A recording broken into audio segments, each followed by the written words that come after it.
Do you know what I like to do when I get back from my July 4 holiday? I like to look at some baseball cards. All right, I haven't made a video in a while. I know a lot of people will say I haven't made a video in a minute. But I don't say that. I don't use that term because it makes no sense to me. A minute is a very short period of time, not a very long period of time. So it's like the opposite. You know, I went down to Miami to work, and I lived down there for 3 years. And I got to be friends with the locals down there. And I was so off balance with the language that was being thrown at me. Like somebody would come up and say, "Hey, what'd they do?" And I'd be like, "What did who do? And who are they? Like, what do you mean, what did they do?" Like, that doesn't make any sense because I'm a singular person. I'm not a they. I don't understand. And all these people that were way younger than me were calling me son. And they're using this term in a minute. Haven't seen you in a minute. And I'm just so off balance. Then I worked with a bunch of Jamaicans. And I had a woman from Jamaica who worked for me. And she's calling me boss. And I'm like, "Please don't call me boss. Call me John." And she's like, "Oh, don't flatter yourself. You don't understand. Jamaicans call everybody boss." So I'm at the grocery store, and this guy comes by, and he's like, "Hey, boss, do you mind grabbing that for me?" And I'm like, now I get it. So I won't say I haven't made a video in a minute. I haven't made a video in a while. I had quite the ordeal over my holiday. I was excited to get away a little bit. I go to my other house every July 4, and my parents are up there. And I have some friends that have a home there. And so it's nice to go up and just relax for a while, enjoy the Independence holiday. And I get up there and I discover, I check in at this bar I go to, and somebody says, "Hey, do you live there?" On Facebook. And I'm like, "Yeah." And it was an old kid that I went to high school with, I graduated with. And he's like, "I just moved here a week ago." So I invited him over to my house for dinner, he and his wife and my other friend and his wife. And we hung out all night. And as we're hanging out, I feel my house getting warmer and warmer. And somebody like, "Hey, check the thermostat. It feels like it's getting warm in here." So I go, and of course it's not matching up. My air conditioner goes out. Now, right before I left to go there, I noticed some stains on my ceiling at this house.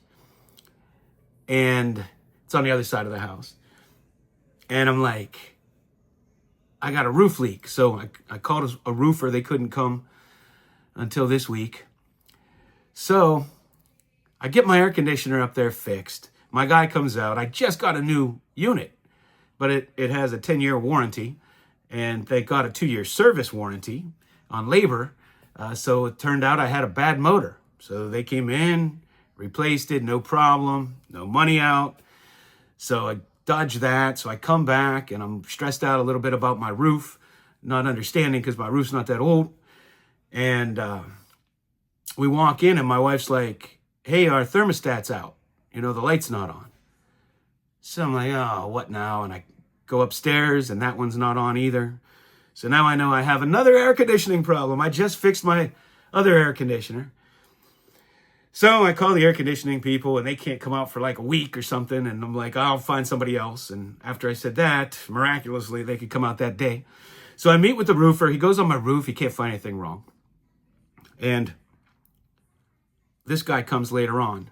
So I'm going to replace some shingles because I don't know what's going on. Sign a contract to do that. So the air conditioner guy comes, and he goes up in my attic, and I have an attic that I don't use, never been in it. So he's up there, and I take a glance. I go up the ladder, and the attic is like the size of my whole ceiling. And it turns out that, you know, I had condensation, and the tray filled up, tripped my air conditioner, and the leak was actually coming from my air conditioner. So I don't have a roof problem at all, which makes sense. He couldn't find anything. So I call them back, cancel the contract, and I get this fixed. It wasn't too bad. Wasn't too bad. So I'm just dealing with all this stuff back and forth. When I was away, I decided to turn my phone off for a while, not look at it so much. And it was so liberating. It was like the old days. You know, we sat around and talked to each other, and everybody wasn't staring at their phones. And I took a little retreat. Wasn't watching videos, wasn't looking on Facebook, wasn't checking emails, wasn't checking texts, nothing. I was just enjoying a little downtime, peace and quiet. You know, recently I've just been kind of down on a hobby, and I've talked to you about it before. And I shouldn't use the term hobby. I'm not going to use the term hobby anymore because that's not accurate. I'm down on the industry. I'm down on the industry. I don't particularly like the modern card industry. That's what I've really been down on. So it felt good to get unplugged, take a step back. You know, our card community here is so wonderful here on YouTube. And it's like a happy place for me. But when I venture out of it, it's not so happy. So I try not to do that too often. But our community is pretty wonderful. I've seen a lot of, started to catch up on some videos. I've seen a lot of talking about grading again. We're back on that. Some good thoughts from everybody. Grading is, I don't know, it's a triggering thing these days, and it's been a lot less people into it. One of the reasons I've been down on the industry is it's just like, I just feel like it's a money grab for me everywhere I turn around. So I haven't been participating a whole lot. I haven't been buying a whole lot, as I've been saying. And I've just been buying some lower priced cards, really.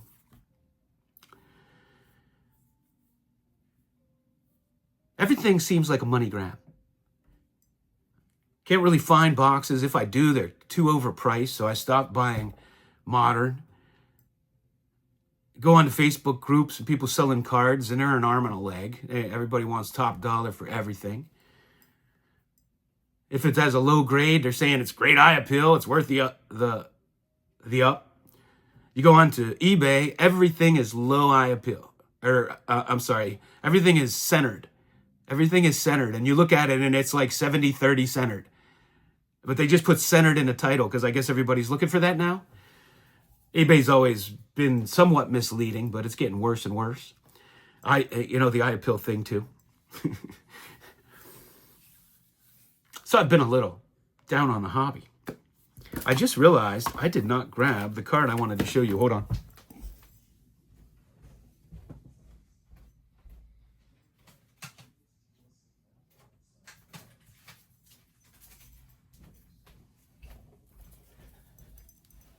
I have to take it out of this ugly sleeve. I don't know why sellers give you these beat up sleeves. I guess it's better than not protecting the card at all, but these sleeves are so damn cheap. I mean, somebody buys a somewhat expensive card from you, you can't put it in a nice sleeve. I don't get it. So, a while back, I'd used eBay authentication and I bought a super rare card, like I may never see another one. And people will ask me what that card is, and I won't say, because when I put a card on people, my cat came in, wants a little attention. When I draw attention to these cards, and somebody snakes it from me, or they'll put it on a watch list, and they see it before me, and they hurry up and buy it. So I'm not going to say what the card is, but suffice to say, it is a rare set, not even discovered into the 2010s. And super rare, super low pop. I may never see another one. So, it had to go to eBay authentication. Went out to California, which it should have never had to do. It was graded. And somebody at UPS stole it. I reached out to the seller because it hadn't moved in forever. And I said, I think there's something wrong with this. I think it's lost. So he reached out. Next thing I know, I have a phone call from UPS. They called me up and they said, hey, your card's lost. I'm like, that's it? Your card was stolen, is what they said. That's it? There's no investigation? There's no chance of me getting this thing? Nothing? Nah. That's it.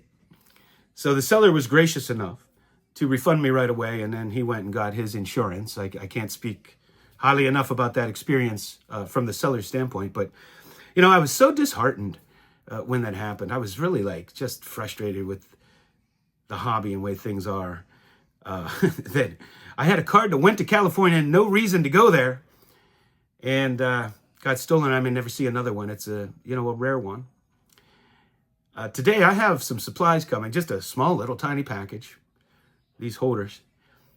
And I'm looking at the tracking, and it came here to Charleston.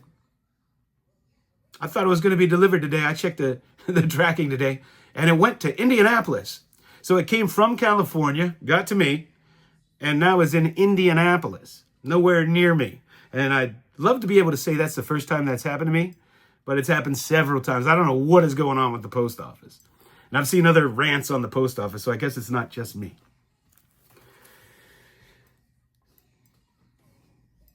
Sometimes you get into a little bit of a funk.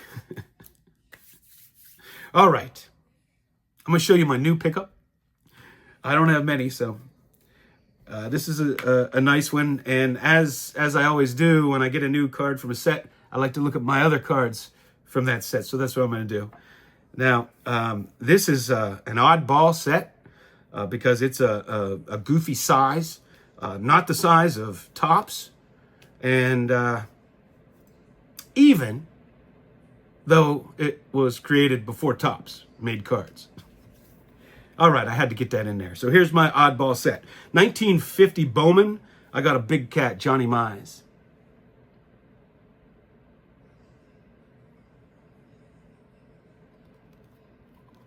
Really a nice example. And cheap. These kinds of vintage cards have gotten so cheap. So let's look at some of my other ones. Here's a Bobby Shantz rookie card. I got this as a little kid at my flea market. One of the first ones I got. I only had a few of these from when I was a child. I only ever saw a few and I bought them all because they were pretty cool. Here is a Yogi Berra. One of my favorite cards, probably my favorite Yogi Berra card. Richie Ashburn.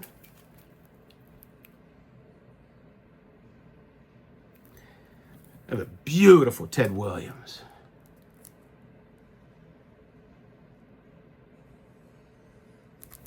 Love this Duke Snider. The 51's the same pose. Have that one too. Ralph Kiner.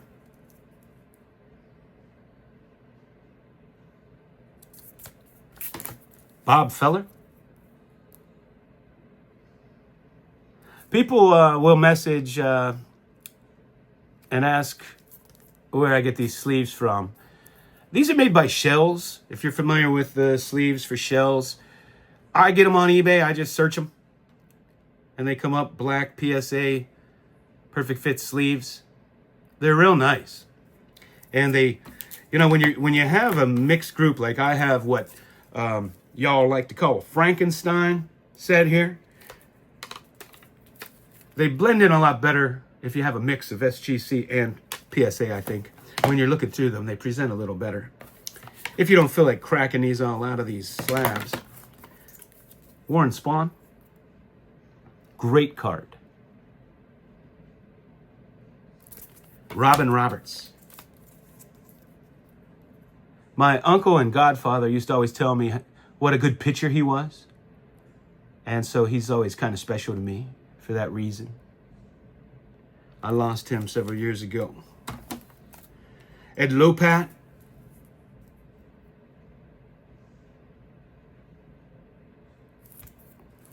Ted Kluszewski. Lou Boudreau.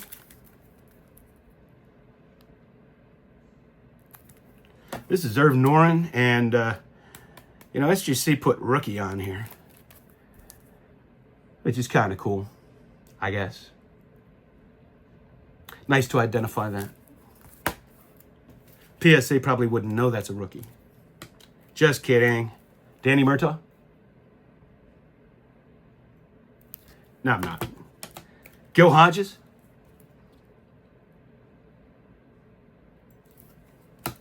Bobby Brown. The original Bobby Brown.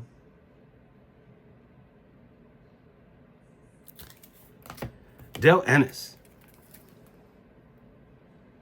Great card. Harry the Hat Walker.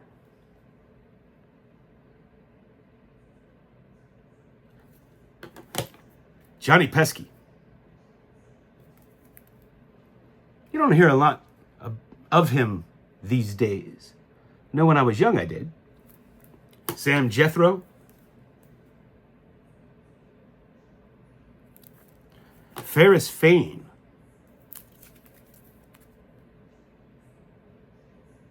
Great card. These little cards are awesome. This is Don Mueller. Oop. You know what drives me crazy? When I'm looking at somebody's display case, and because they have a graded card, you know, they will display them like this, so you can read the label, but you can't see the card because it's horizontal. Like I don't get it. Is the label more important than the card? I always store mine like this. I don't care if there's a little space up there. I got to do it. I want to look at the card. The label, the flip, is the last thing I want to look at when I'm looking at baseball cards. All right. Tommy Hendricks. Great card. Hey, I think I need the Bobby Thompson in this set. I need a few in this set. I need the Jackie Robinson. Oh, there's another big one I was looking for not so long ago that's escaping me right now. Phil Cavarretta.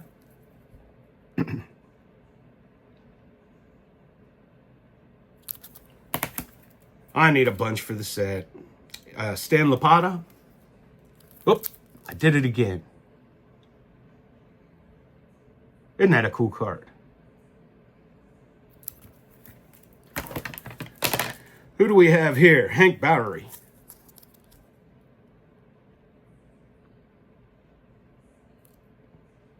These are some cool images. I mean, that's like a painting. Isn't that like a painting? Man, I love these oddball cards. Here's Phil Massey.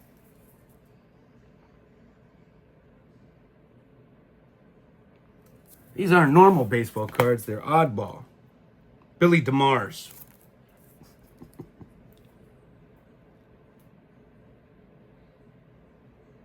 I did a video with my wife and I showed my new hat, but I'll show you guys. Oh, isn't that awesome? You got the stars. That's what I have for you guys. Nice to be back. Good to see you again. Thanks for hanging out with me. I got to go.